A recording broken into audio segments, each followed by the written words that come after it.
These are the inventions that completely changed the world. From cars, to airplanes, to even something most of us take for granted every day, a toilet. It's the late 16th century and there's overcrowding and poor sanitation in England. People pooped in chamber pots which ended up dumped into the streets. With pollution and cholera being a known issue, British author Sir John Harington has a game-changing idea. Here's how it works. You poop in the bowl, turn the flush valve, and water will flush it down the pipe. I call it the Ajax. Some people were like, wow, this is amazing, while others were like, it was a major leap forward, but not everyone was ready for such a change. Despite all that, Harrington still believed in it. He later created a working prototype, but there was no way to convince the broader public, except those in royalty. And with it, the toilet became a massive success. Today, public sanitation improved, cities became cleaner places to live, and the toilet played a huge role in shaping modern urban life.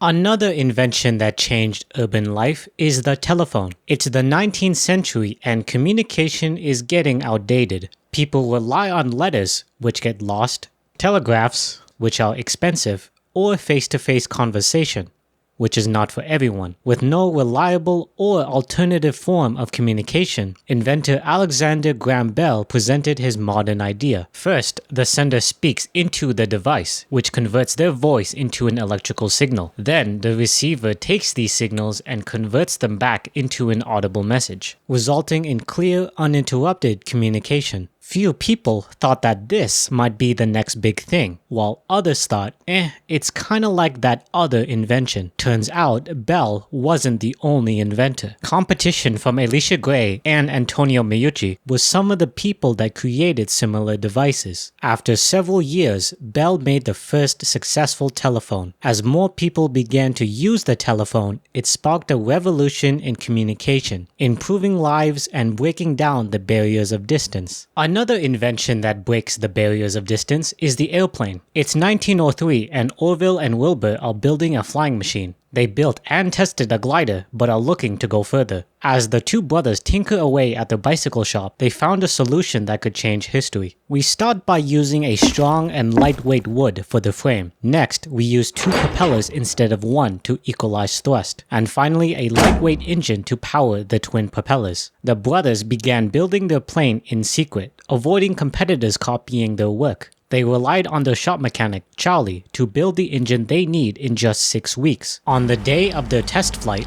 the propeller shaft breaks during engine tests. After weeks of frustrating and complex repairs, the plane is ready. And what happened next was nothing short of extraordinary. Orville earned the honor of piloting, and for 12 seconds the plane was in the air, covering a distance of 120 feet and a speed of 6.8 miles per hour. The invention of the airplane would go on transforming travel. What once took months on a boat will soon be in a matter of hours by plane. Up next, electricity. It's the late 18th century and there's a race to distribute power around the world. Two visionaries with different ideas on how the future should be powered. On one side, we have Thomas Edison, a man of the people and is all about direct current. On the other side, we have Nikola Tesla. He's all about alternating current. As the two figures compete against each other, they first need to convince the public. Listen here, folks. DC is the future. It's safe, it's simple, and it's what the world needs. AC is dangerous. Don't listen to him. AC is the answer, and I'm telling you, it will be the future. As tension escalates, Edison, desperate to maintain his dominance in the growing electric market, starts a campaign of fear. He claims that alternating current is deadly, going so far as to electrocute animals in public. With doubt and skepticism against Tesla growing,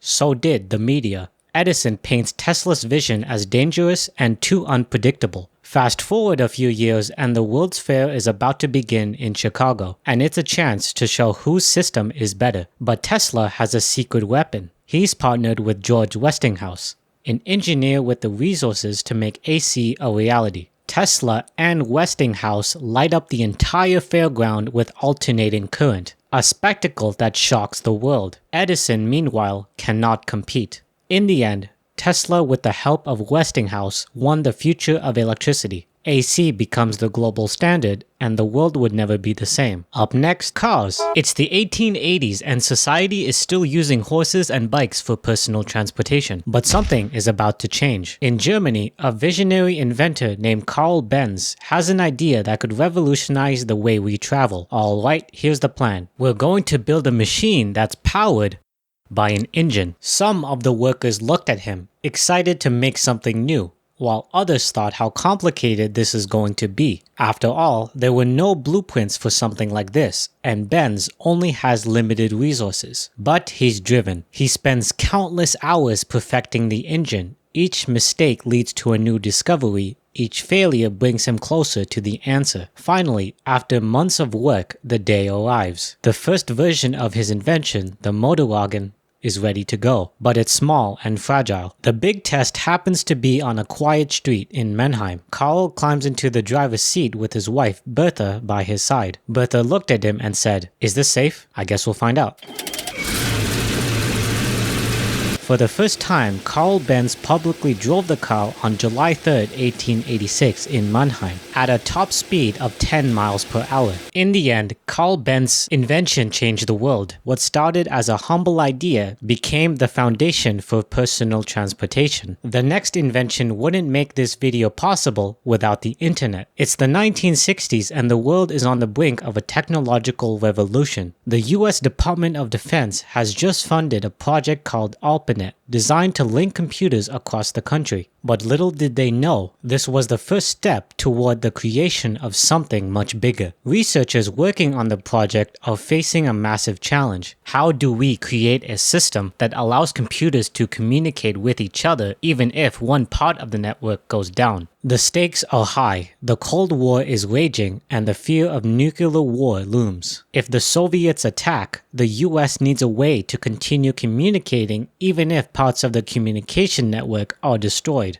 The engineers have an idea. Instead of connecting computers directly to each other, we'll break the data into small chunks and send them through different paths. A simple enough concept, but no one has ever tried it. Some of the researchers are skeptical, while others are intrigued. Besides, the computers they're using are enormous, slow, and limited in terms of processing power. Despite all the limitations, the engineers press on. In 1969, the first successful message was sent from one computer to another. It was supposed to be the word login, but the system crashed and low was all they got, which was good enough. Fast forward a few years and the project starts to evolve. More computers connect and the idea starts to catch on. By the 1980s, the internet as we know it was born. Fast forward to today and billions of people are on the internet. Whether it's for learning, shopping, or for those I'm very grateful for,